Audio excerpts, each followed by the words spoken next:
धुवून काढी, त्याला स्वच्छ करी, कपडे नीट नाटके करी आणि मग त्याला जवळ घे. तसाच तो देव आहे, त्याला सुद्धा ह्या गोष्टी चालत नाही प्रियानो, त्याला सुद्धा ह्या गोष्टी आवडत नाही. त्याला सुद्धा आपल्या जीवनात असणारे काही बारीक सारीक पाप, बारीक सारीक गोष्टी ह्या त्याला आवडत नाही प्रियानो. म्हणून पवित्रयुक्त होऊन त्याची आराधना आपल्याला करायची आहे. पवित्रयुक्त होऊन त्याच्या सानिध्यामध्ये आपल्याला जायचं आहे. येशू ख्रिस्ताचं महत्व, येशू ख्रिस्ताच्या गोष्टी काही लोकांना खूप कमी वाटतात.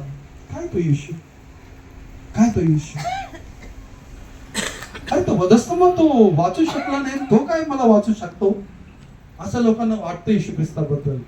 पण तो पवित्र आहे, तो जीवन देणारा देव आहे, तो अत्यंत पवित्र भरलेला परमेश्वर आहे.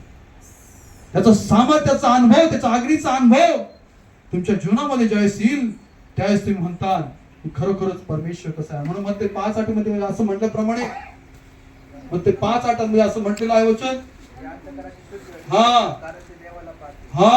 पहा, जे अंतःकरणाचे शुद्ध ते कोणाला पाहतील, कोणाला पाहतील, आपल्याला कोणाला पाहायचं आहे. आपण इथं कशासाठी येतो, कोणाला पाहण्यासाठी येतो. मी आज नवीन कपडे घातले म्हणून मला पाहायला आले का, जुना ड्रेस आहे, कोणाला पाहिले तिथं,